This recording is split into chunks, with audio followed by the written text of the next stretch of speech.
AM 590 KXSP Omaha's ESPN Radio. Pull them belts tight, because it's time for the front stretch.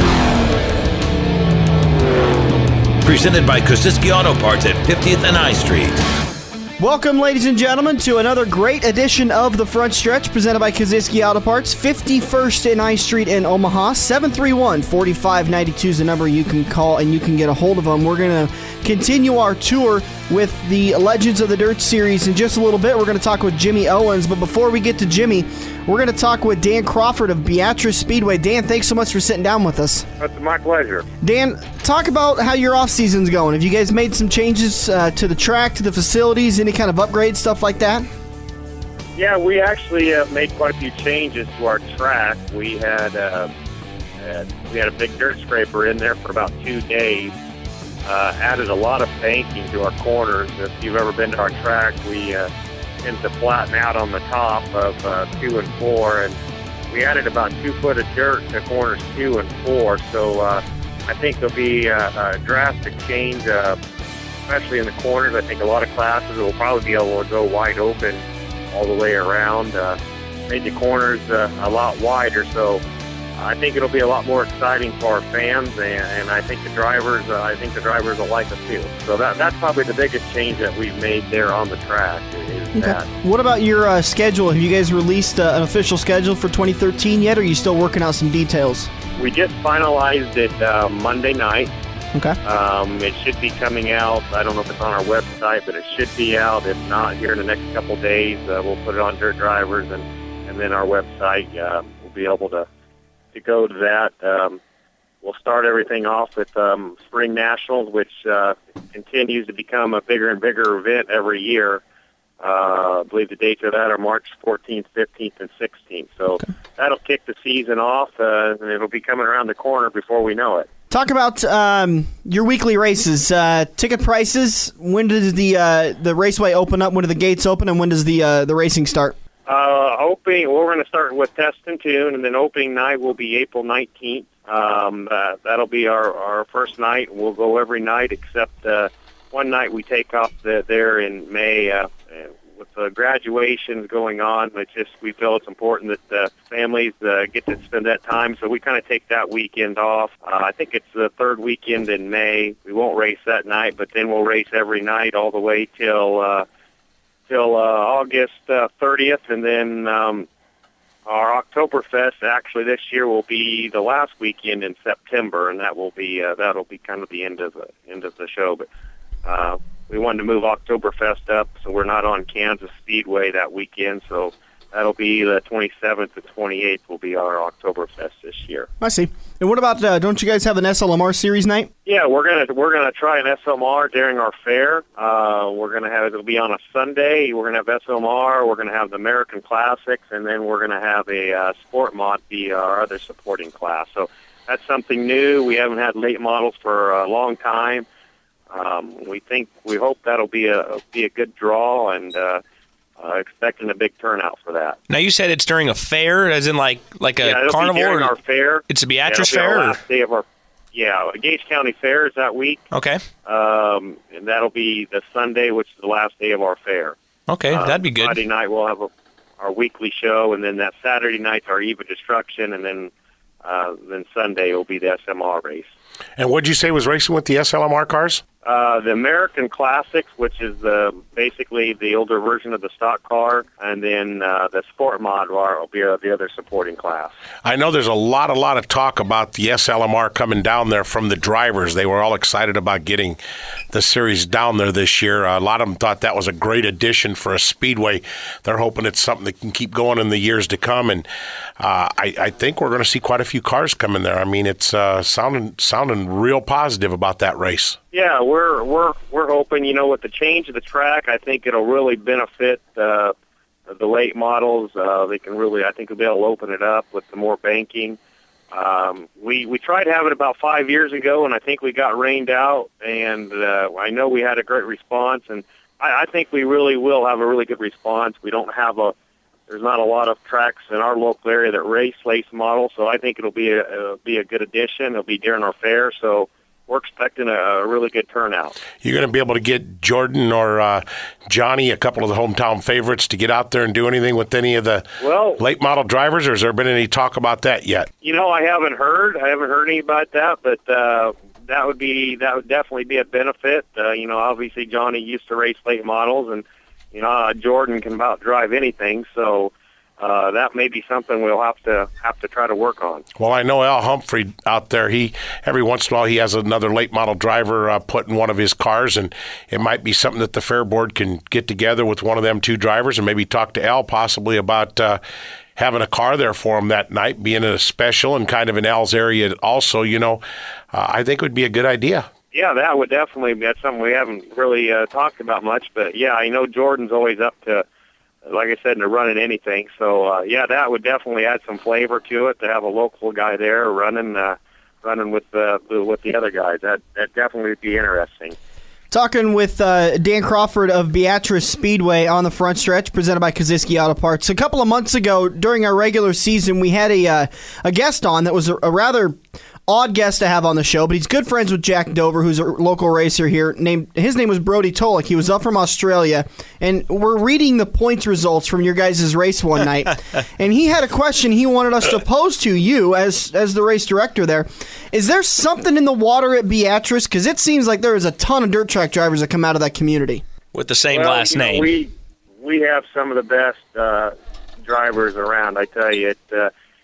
And it's probably hurt our car count just because when you have people like Jordan Grabowski and Johnny Sadoff running, you see them go to other tracks, and they're always towards the top. And the quality that comes out of Beatrice it's tough to beat because they can go anywhere in the country and race. And like I said, it's probably maybe been the downfall on our numbers just because it's tough to compete with those guys on a regular basis. But they're fun to watch. I said some of the best racing this year. Not modified, those guys can put on a heck of a show. Amen to that. Where can people go to get your schedule, ticket prices, and any information?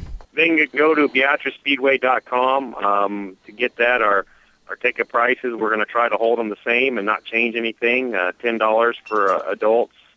So that should be all on our BeatriceSpeedway.com. Should have our schedule and ticket prices and driver profiles and all that kind of stuff. Do you guys have a Facebook page that people can keep in touch with you? Yeah, we do. We also have a Facebook. Unfortunately, I'm not on Facebook, so I don't know much about it, but we do have a Facebook page, and you can sign up. We have auto texting now where we can text out when we have rain delays or when we cancel races or anything special. We started that last year. A lot of guys like that. It's instant. That way they know what's going on. Looks like in order to get to your guys' Facebook page, all you got to do is just search Beatrice Speedway. And looks like it's a personal page, so you'll be able to get updates regularly with that, correct? Yes, correct. Okay. Yep. What else you got for us? Any other changes you want to bring up? Well, we're with racing numbers, looking like it's going to be maybe down again. We're really stressing, we're not just about racing here at Beatrice. We're about entertainment. Every week we have some form of entertainment that's different than our weekly show. I know we're going to have a car chain race after a race. We're going to do a cruiser race. Homestead Days, which is, I believe, June 15th, we're going to have a trailer race. And down here, trailer races are a huge deal. People pack the grandstands. Last year we started King of the Hills, and those were a great success. So we'll have a King of the Hill for each one of our classes. And Women for Racing, they do a lot of work. They do kids rides one night, coin toss, bike races. So every night we'll have some type of an event after our race, just to provide different forms of entertainment. I see. Well, BeatriceSpeedway.com is where you can go to get more information. You can also search them on their Facebook page and get all the information that way. When is your season opener again? Season opener is actually April 19th. Okay. Will be our opening night. And then your SLMR series date is? I think that is July 28th. July 28th. But that's a Sunday, yeah. Beatrice Speedway is where you can go to catch all the action in Beatrice, Nebraska. Thank you so much, Dan, for sitting down with us. We appreciate it, and have a great night. Yeah, I appreciate you guys, what you do and what you do for the racing world. It's a big benefit. Well, we hope it's a benefit. We're trying to help, but sometimes when Buddy and I try, we just make things worse. Well, I know there's a lot of people that pay attention, so keep up the good work. Thank you very much. We appreciate the kind words. That was Dan Crawford of Beatrice Speedway, and clearly he got my check in the mail, so he knew to... All $4.95 of it. Very well worth it. Dan Crawford of Beatrice Speedway there on the phone with us. Again, BeatriceSpeedway.com is where you can go to get information on their weekly schedules, their results, their media, their photos, track information, and all kinds of great stuff. So get out there and support it. I know I'm going to send this audio over to Brody and let him hear that response. He'll love to hear that. We'll be right back in just a few minutes as we're going to continue our conversations, and maybe I'll get some of these guys to talk one of these times. So, Riviera Speedway just around the corner with Regan Jensen. It's the front stretch presented by Kosiski Auto Parts on AM 590, Omaha's ESPN. This is the front stretch on AM 590, powered by Kosiski Auto Parts. Quality used parts at an affordable price. Now, back to the front stretch. Welcome back to the front stretch presented by Kosiski Auto Parts, 51st and I Street in Omaha. Joined on the phone now by Regan Jensen of Riviera Speedway. Regan, thank you so much for taking the time with us. Well, you're very welcome. Regan, talk a little bit about your off-season. What have you guys made some changes to the track, to the facilities, anything like that? No, there's not been really many changes to the track and the facility as of yet, not till it starts to get a little nicer out and we can start doing, just your regular cleaning up and sprucing up and putting down clay and all that good stuff that it can't be snowing for us to do. I see. Can you talk a little bit about your schedule? Have you guys released your schedule completely yet, or are you still working on it? Well, we're still working on it, but we have a bare bones schedule, as we would call it, put out there. We're going to have the SLMR series at our track on August 3rd, and we're actually going to have a couple off weeks in July during our county fair and our Big Bang Boom 4th of July celebration. Other than that, we start mid-April, and we finish the end of August. The Big Bang Boom, is that going to be a 4th of July celebration? Yes, but it's not at our track. That's why we have an off week, so that people in our town and the surrounding areas can go enjoy that out at Skyview Lake, and we don't race against it. That week we'll actually race on July 3rd so that we can have the weekend off. I see. And when did you say the SLMR date was again? August 3rd. Joe, is this the first year they've had the SLMR series? No. We've been up there the last couple of years, and it's a fantastic little show to watch. I actually rented it a couple of years ago. Ran second or third place up there, and it was a good little racetrack. I mean, most of these tracks we go back to is pretty good racing, and they do a good job. Real good job up there. What night do you guys race on? Is it Friday nights, Saturday nights, Sundays? Saturday nights, and the show starts at 7:30. All right, and when is your opening night for races? I believe it's April 14th. Oh, you guys are going to get started a little early? We always try to start that early. The weather normally does not cooperate, but that is normally when we try to start. Actually, no, it's not going to be the 14th. I don't have my calendar handy. That makes me so efficient. I believe it's actually the 15th, because this year it was going to be on the 14th, and we had the hugest hailstorm ever. Yes. And so there was no racing. No real damage. My calendar here. No real damage done at the track that night? Nope, not that night. We had our real damage during a storm the year before that, when they did tens of thousands of dollars worth of damage. But this year we start April 13th at 7:30, and then we're still working with the Gotcha cars and Holt County Sprints to get some of our other shows in. We just don't have our definite dates for those yet.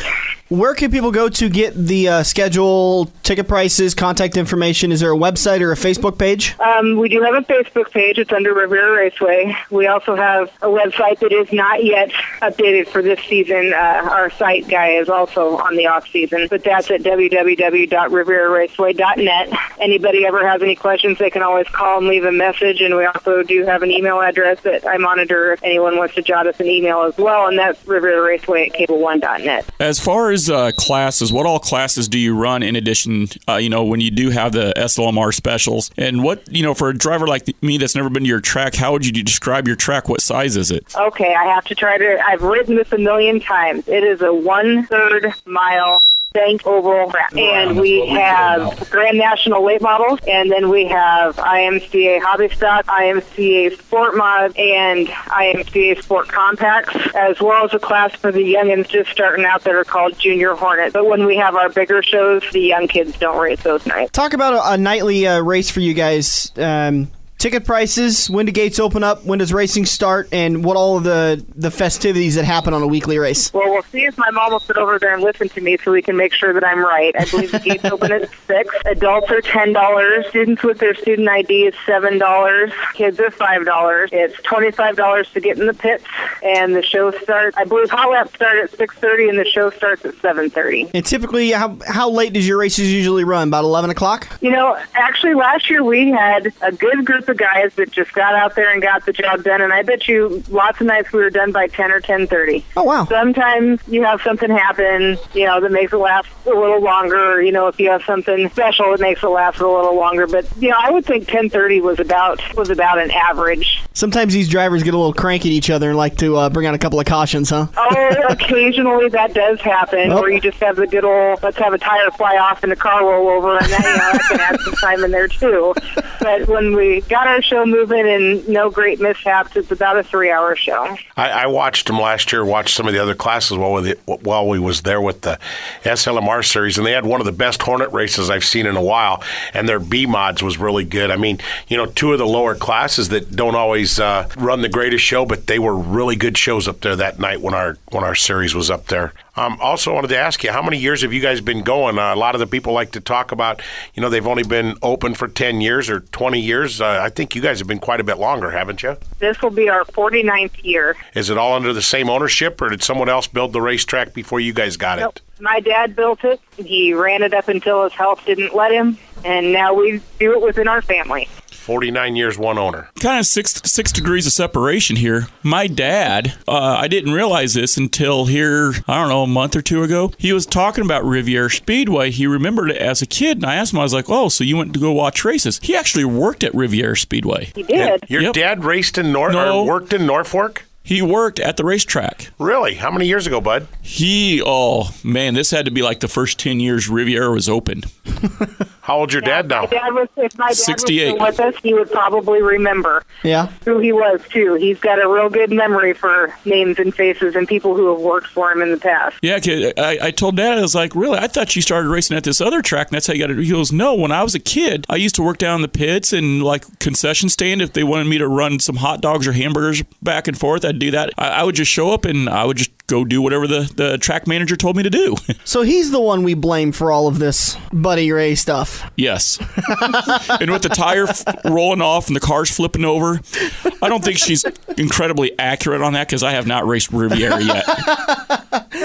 Well, give it time. Well, maybe we'll get back up there this year. But you know what I'd like to see? I'd like to see Bud go up there the night they have the SLMR up there. He ought to drive his little B-Mod up there and race with them on B-Mod so we can watch B-Mod Bud race up there the same night the SLMR is up there. Have you seen B-Mod race? I've got like a little V6 in my car compared to everybody else. That's all you need up there, Bud. It's a great little racetrack. It's exciting, fun. It beats the heck out of a lot of tracks. The first thing I want to ask, if we're going to send Bud up there, you guys do have good sturdy concrete walls, right? Yes.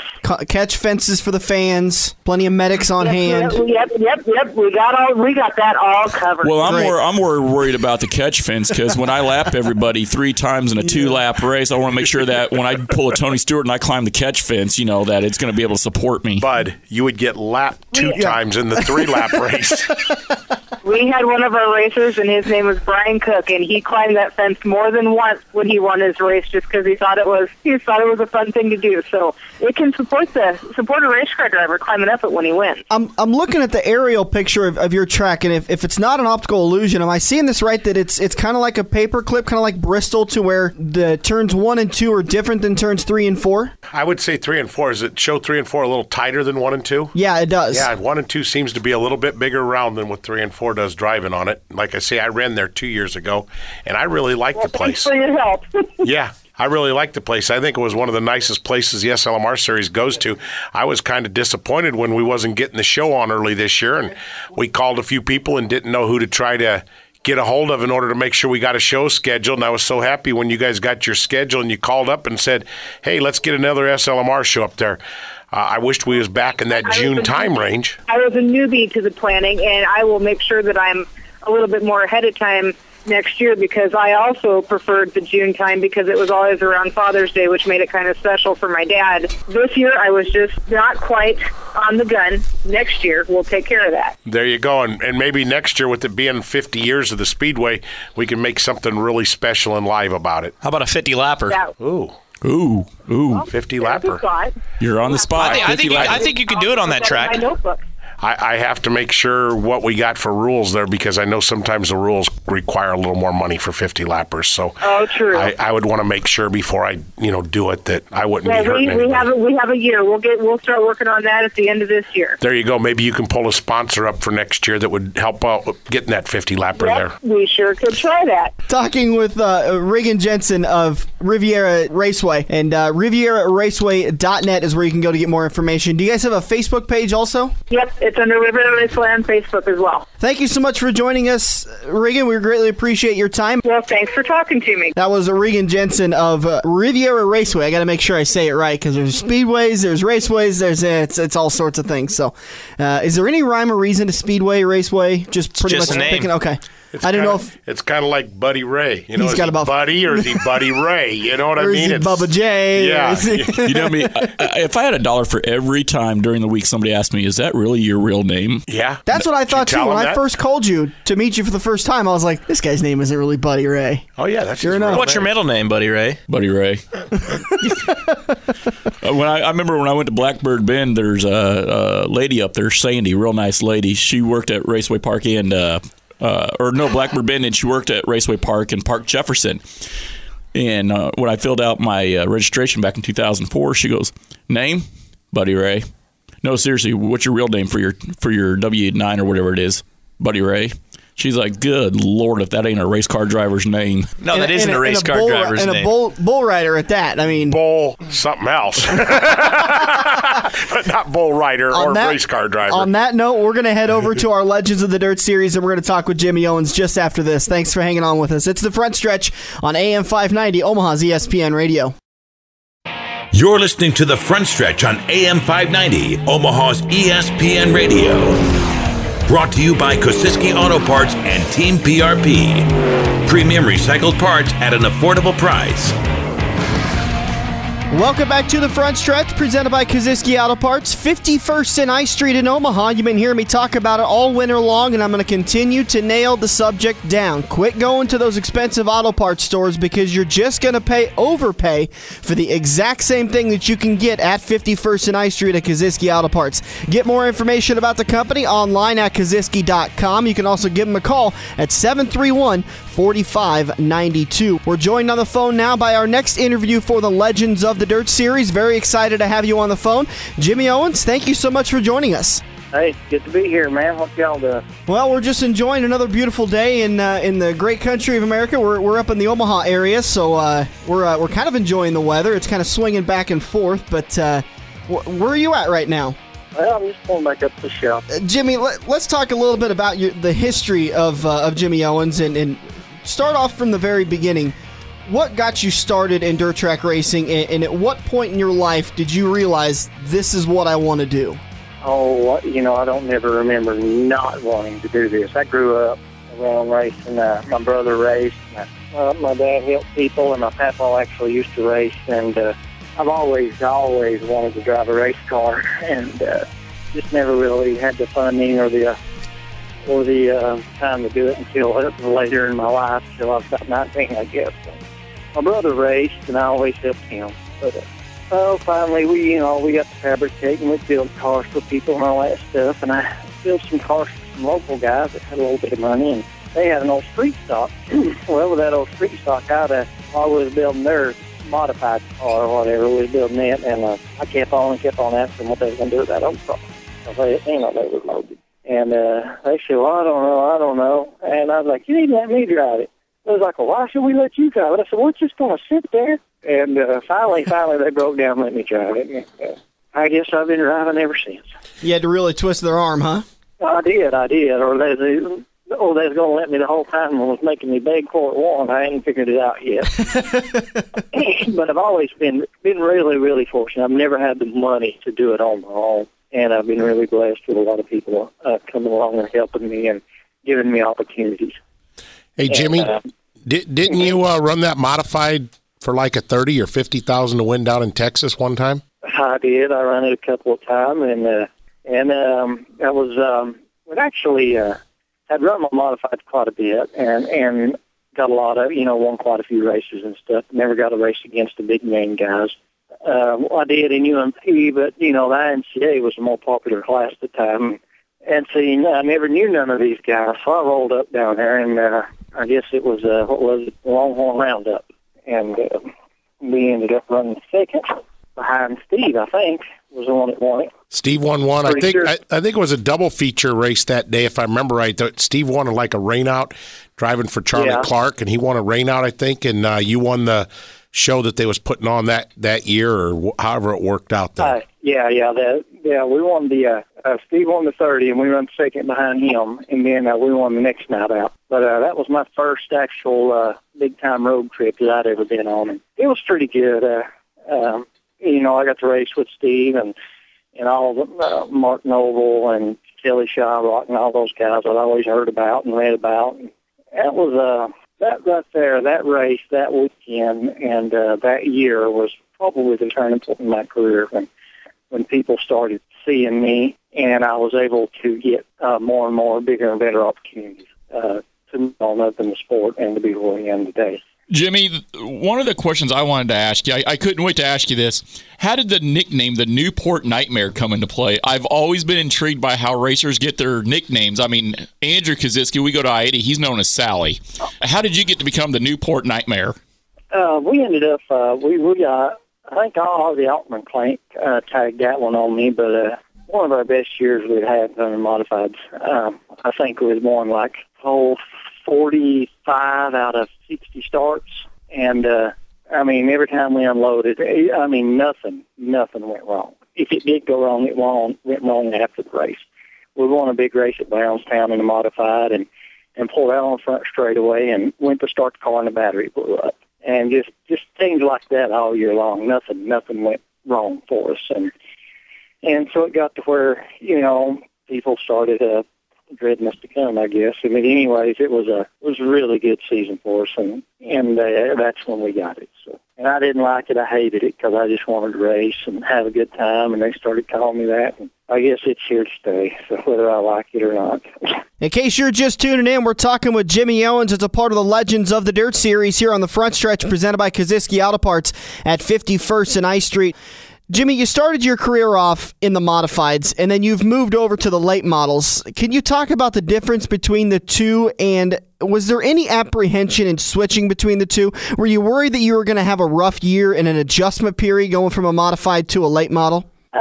Never. I've never worried about having a less than stellar performance, I don't think. Here lately I have been because, to have a good year and then to back it up, to me it's more important to back up a good year than it is to have one. But, like I say, I've always been really, really fortunate. And as soon as we got in late model, I drove for old Jerry Weisgarber, and this guy, the stuff's pretty good. When I said it in the car, it was right. And so there was not a whole lot of guessing or nothing like that I had to worry about. I just had to sit in the car and drive it, and he was a good crew chief, good tire man. He was good at doing everything. So, we were pretty much started winning right off the bat, and mostly it was all because of him. And then later on, we come along, we got a different ride, and then we had to start learning things on our own, and then it became a little bit harder to win because now, I'm not driving for Junior anymore. We're doing it all on our own. So now we got to learn all this stuff because I wasn't paying attention whenever he was doing it. I was just driving. And so that's just it. I just love doing it. I always loved doing it. And, we've been lucky and been able to win a few races, and win, lose, or draw, I'd still be out there slinging mud, I believe. What's it like racing for Scott Bloomquist?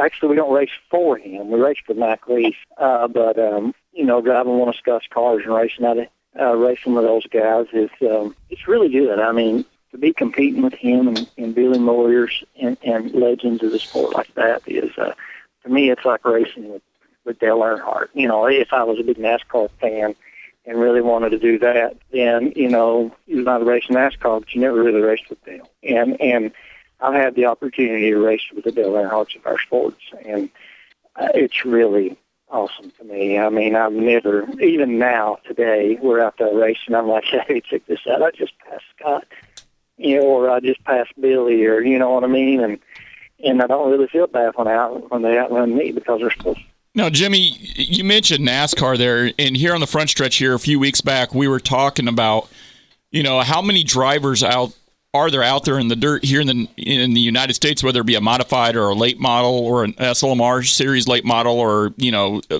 Lucas Oil late model or whatever. How many drivers do you race every week, week in and week out, do you think could actually excel at that NASCAR level? I'm going to say 75% of them. You know, I don't think I don't know how you could word that, but I think the guys we race with have just as much talent, if not more. And you know, money and opportunity really shows in that sport, and talent really shows in our sport, especially in the modified class. Because still, you know, the guy in the modifieds the better driver can take a lesser car and do better. And that was one of the things I really loved about that class, because you're able to make things happen to where the further up the line you get, technology puts you up front. In your opinion, Jimmy, what is the big disconnect? If you're saying there's about 75% of the guys you race with are NASCAR level talent, what's the disconnect with getting those guys up there into the NASCAR levels and competing? Money. Money's the biggest one. I would say presentability of the camera and you know, just desire. I mean, you know, I've never wanted to run NASCAR, and I'm going to say over half your dirt drivers don't want to.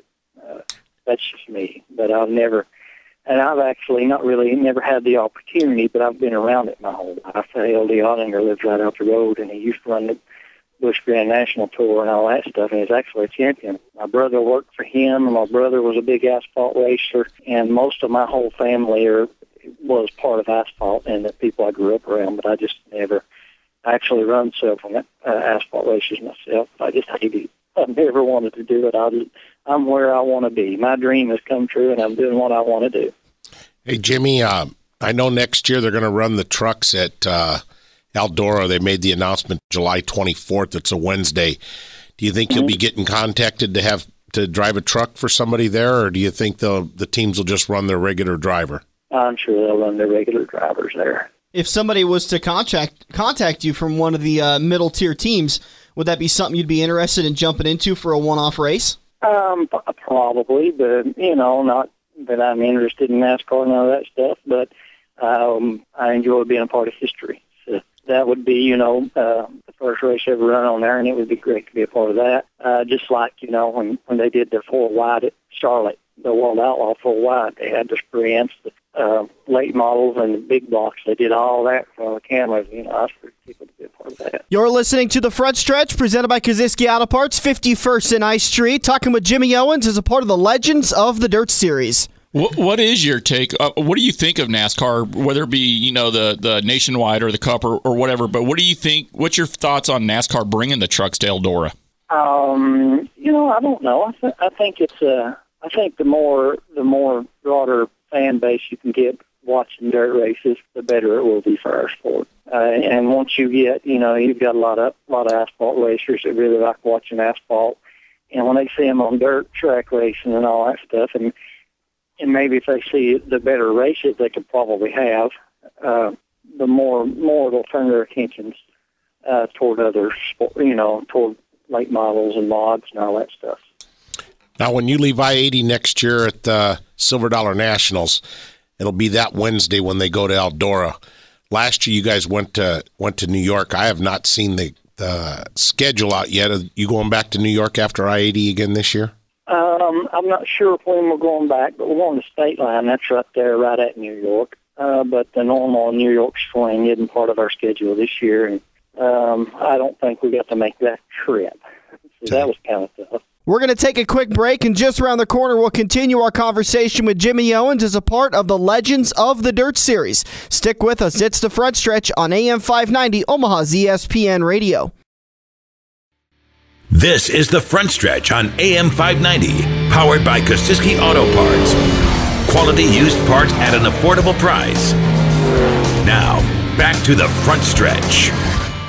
Welcome back to the Front Stretch, presented by Kosiski Auto Parts, 51st and I Street in Omaha. 731-4592 is the number you need to call to get yourself a couple of dollars saved on your next automobile repair. 731-4592. We're continuing our conversation as the Legends of the Dirt series continues, and we're talking with Jimmy Owens. And Jimmy, do you ever find yourself a little starstruck as you're out there racing against guys like Scott Bloomquist? You see him in your rearview mirror, they're coming hard at you. Do you ever look back there and think, oh my gosh, that's Scott Bloomquist coming at me? Or do you reassure yourself and say, you know what, I'm at those guys' levels, I'm racing at their level, so they're an equal to me, they're not above me? No, I'm always, I grew up watching these guys race. I won't say grew up because it makes them sound really old. But Joe is old. But those are the names that as I was introduced and learned about more and more about everything, those are the names you always heard and you always will hear. And so, I don't want to ever get tired or get over being starstruck, saying, hey, I'm racing beside this guy. I always, like I say, I told Scott that year I won the World 100. I think it kind of pissed him off a little bit. I was like, you know what was better than winning the World 100? He's like, what? I said, passing your ass to winning.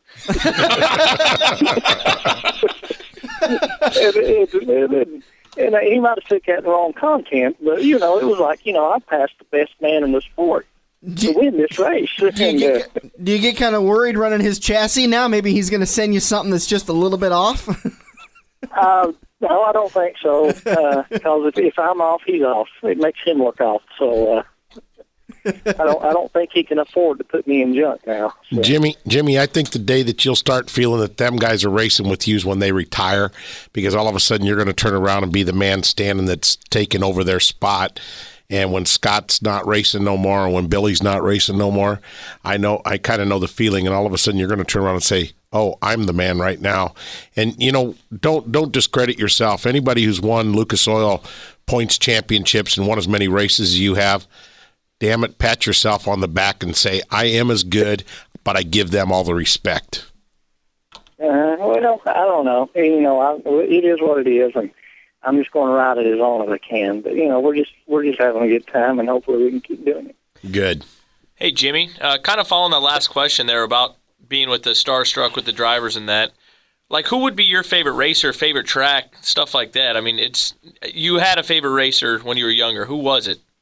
My brother. He was, I grew up, he was my hero, and then, Scott was kind of local too, so I wouldn't tell him, but I enjoyed watching him, and my whole time I drove, my brother and Scott drove a lot alike, and when I was out there racing, I would always, try and make my car feel like I know theirs looked, and I based a lot of that, learning how to drive and stuff on just watching those guys, and I thought, man, I watch him go out there. He don't look like he's running 30 miles an hour. So I'd run around through here trying running 30, but I was actually just running 30. So it kind of knocked me in the head. But, it was fun. And that was just a couple of the guys that I kind of enjoyed. And I remember there used to be like a Don Seaborn. I don't even know this cat, but I remember him when I was really young. And he used to come to our home track a couple of times. I don't know can't remember if he was with NDRA or what, but I never did meet that guy. And I met him when I was little, and then I think I seen him one time at Eldora. But I didn't come up and introduce myself, and I want to see if he'd remember me when I was a little kid. But that was pretty cool. I'd like to find him one day and say hello. But, he was one of my heroes, too, that I vaguely remember. I wouldn't know him if he walked up and smacked me in the face right now. But I was thinking about that just the other day. But he was one of the influences that one of the guys that acknowledged me when I was a kid. I walked up and said, hey, and he was like, yeah, I just remember that plain as day. And now when kids walk up, I always try to make that impression on the child if I can. Jimmy, talk a little bit about, for a majority of your career, you ran the outlaw style where you weren't a part of a series. And then just recently you've switched and you've locked into the Lucas Oil Late Model Dirt Series. Talk about the outlaw style to where you kind of just pick and chose where you went and ran and decided, what, this looks fun. Let's go win that race in that big special. Talk about the contrast between the two and your eventual decision to move to a series. Actually, the outlaw deal, I loved doing and still love doing. One of the reasons is, like when we run a series, you got to go to New York. Well, it's 99.9% chance it's going to rain up there. Well, shoot, I'm running a series. I'm fifth in the points. I got to go, Yeah. And so that's one of the things I hate about points racing is you have to go versus if you run an outlaw, hey man, there's a 5,000 win in my back door. You pass so many of those up. And one of the main reasons we quit running the outlaw is in our area, the 5,000s and the 10,000 weekly shows are down to nothing because of the economy, I guess. So those are few and far between. So now we've got to guarantee a purse, and we felt like, well, we run probably 80% of the Lucas Oil shows anyway because they're close by. Might as well suck it up and run the other two, and now maybe we can do good enough to catch some show-up money, and it is Lucas Oil, so now you don't have to worry about maybe a track not being able to cover the purse or something like that, and that's one of the reasons we started running the tour, and probably one of the reasons we will run the tour for at least a few more years until things pick back up. Well, did pretty good with the tour. I mean, you won yourself the championship in 2011, so can't really complain there, can you? Or sorry, 2011. No, can't complain. I was happy with my UMP championships. I didn't have no desire to run to win a late model championship. There's enough big paying money races out there, and I probably wouldn't even moved up to the late models if the modified races would have stayed out there paying. But it got to where we had to travel 3 hours to run for $300, and well, shoot, you can't. It's all right if you go and win, but what's the odds on you to keep winning? Beating these younger drivers coming up, so it's pretty tough. You're listening to The Front Stretch on AM 590, Omaha's ESPN Radio. We're continuing our Legends of the Dirt series, and if you've missed any of our interviews, maybe it's with Sammy Swindell, maybe it's with Kelly Bowen, Scott Bloomquist, head over to our Facebook page and you can get them all there. Right now, we're talking with Jimmy Owens. Jimmy, a lot of people know you are the designer and fabricator of the loose gruff modified chassis, and you've driven the mods and the late models from coast to coast, north to south, east to west. As a driver, car owner, chassis builder, kind of give us your take on the current health nationally in the modifieds and the late models. You see in some parts of the country, some of them are dying, some of them are healthy. Give us your take. From what I've seen, time in and time out, our late model count is probably the smallest count. I mean, the modifieds, I just threw a number out there, 3,000 to 300,000 modifieds, and I know that ain't even close to nothing, but like in our area, our fans, they see late models, and they don't see what such a small portion of America that our late models cover. And it's just, basically they're strong in the east, and especially the southeast, they're strong in. And then when you start getting up north and out west, you see more sprints and more modifieds. And once we're on the road and we're traveling back and forth, it doesn't take too awful long to realize there's way more of those guys than they are us. So, I feel more comfortable building modifieds than I would late models. Do you feel next year that the Lucas Oil is going to be the right series? All the same drivers will follow it. Do you think Scott's going to follow it next year? You think Scott will start backing off a little bit and running more like the Outlaws, as Dan said, or what do you think Scott's going to do next year? I was just told a while ago, and I didn't ask him, but I'm guessing he probably won't run Lucas. There's just he's got a lot going on with building cars and all that stuff, and his girl's getting older and all that stuff. So, I don't know what he'll do, what he won't do, but I would guess, I know we've dared each other not to run at a time or two, just for the simple fact of, shoot, probably got to go to New York again. And because it's, and it just, you waste, there's pros and cons to everything. I guess, if you run the World Outlaw, if you run your Outlaw series, just Outlaw do it, you go to these races, and if you win them, you can make more money than what you do a series. But with a series, you're almost guaranteed a little more money in the end. Running Outlaw, do you feel kind of relaxed a little bit that you don't have to necessarily, when you finish one race and you go, okay, now I got to go across the country all the way over here, it can get a little bit daunting and a little bit tiring. Is there a sense of, well, I guess freedom with it because you can just pick and choose where you go? Oh, yeah, the picking and choosing is definitely better. You're home, you're more, I want to go there instead of I have to go there kind of thing. And to me, it's the having to thing. I have to go race this race, and I don't like that. All my whole life I've raced and went where I wanted to go. And, if I have to do something, I might as well have a factory job to where I have to go to work every day.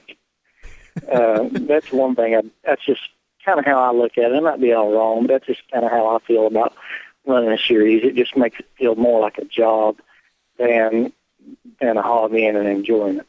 Had you not become the Newport Nightmare, what do you think you'd be doing right now if it wasn't for dirt track racing? What do you think we'd see Jimmy Owens doing? I think I'd probably still be working at TRW, punching out engine valves for GM, probably. Just can't quite get away from them engines, can you? No, not quite. Jimmy, for the listeners out there listening to you talk, I remember when you were at the Silver Dollar Nationals this year, and everybody, there was one little boy in the stands, a 7-year-old by the name of Lee Ackerman, and he was just awestruck getting to watch you race. For a little boy like Lee, what kind of words of wisdom, if he wants to be Jimmy Owens, what kind of advice and words of wisdom can you give him? Work hard. Work hard and do your best because, in my experience, people notice. If you want something bad enough and you get opportunities in life, make the most of what you get offered and don't complain about what you didn't get. Just make the most of what you do get. Fair enough. Go back a little bit. You mentioned that take advantage of every opportunity. I've been curious. You've expressed that you had no interest to go race asphalt in NASCAR. Have you ever been approached by a team to come and race a one-off, one weekend, a test, substitute, anything like that? I never have. Never. I had some buddies that went to work over there that tried to get me to come over there back before it was so political, and back when maybe a talented driver, well, I shouldn't say talented driver could get in, but back whenever it didn't seem like the teams needed as much money to run. And then nowadays it seems like you got to have money to get in that sport.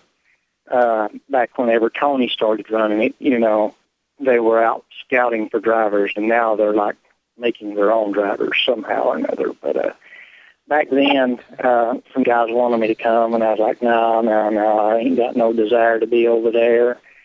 And they wanted me to do this and do that. And I feel like maybe if I would have did what they did, then I would be there. But I had no desire. I didn't want to. I was doing what I wanted to do. I know what your answer is going to be to this question. It's going to be all of them, but what's the all-time favorite win of yours? You have about 7,000 of them. What's your all-time favorite win? My all-time favorite, I guess every time everybody asks me that, it's got to be the UMP, Matty. My all-time favorite's probably the UMP Nationals. We was running a modified. It paid $100,000 to win the points. And I had ran second pretty much all year behind Mikey Marler in the points. And it come down to that race, and I had to win it. Mikey had to run seventh, I think, or fifth or something like that. And I passed the guy for the win on the last lap. And that right there was probably one of my all-time favorites because, it just turned out I won the race like I was supposed to, and Mikey ran seventh like he was supposed to. and it just panned out. And that was one of the, like Bob Member, he was a founder of UMP. One of his goals was to pay $100,000 to win in all of his points. And that's the only time it's ever been done. And, it's cool to win that. And then, the sweep at Charlotte, the 2 races at Charlotte this weekend was pretty awesome, too. Or this year, I was pretty tickled to do that. What's 2013 and on look like for you? Are you any kind of hanging up the wheel? Is that getting closer to you, or are you still enjoying the heck out of it, and you're going to be the Mark Martin of dirt tracking? I will be that guy. The fans are saying he just needs to give it up and get out of the way. You're going to be the Brett Favre, huh? Yeah. Except you're not going to retire and come back, No, I'm going to probably die on these things. I have no desire to quit. I may not be super late model racing. I may even get me a front wheel drive or something. I just enjoy doing it. It doesn't matter what I do it in. As long as I get to sling a little dirt, I'm fine. Jimmy, when you're racing your late model and you're modified there in the Southeast and in the East Coast, out here in Nebraska and Iowa, where we don't get to see guys like you and Scott Bloomquist, Darrell Lanigan, Chubb Frankie, we don't get to see a lot of the legends like you guys. So how fun and how cool is it to have for you as a driver to come out here and race a track like I-80 Speedway? It is. It's awesome because there's a lot of good tracks out there that we don't never get to go to because we're never out there, and there's never no late model racers out there. And so you don't know how good of a racetrack you got till you get there. And, we had that track was definitely different. It was the oddest track I've been on in a while, and I really enjoyed running there and look forward to going back. $26,000 to pay this year for the Silver Dollar Nationals. Am I right? $27,000, excuse me. Can we expect you to come again this year? Yeah, we'll probably be there. Jimmy, thank you so much for joining us. We really appreciate it. It's been great sitting down and talking with you. Best of luck in 2013, and we can't wait to see you back up here for the Silver Dollar Nationals. All right, thank you. Nice being on the show. Have a good one. Thank you. Thank you. Yeah. Well, that's going to do it for us here on the Front Stretch. We greatly appreciate you joining us as always, and we say a big thank you to Jimmy Owens for joining us today on the Front Stretch.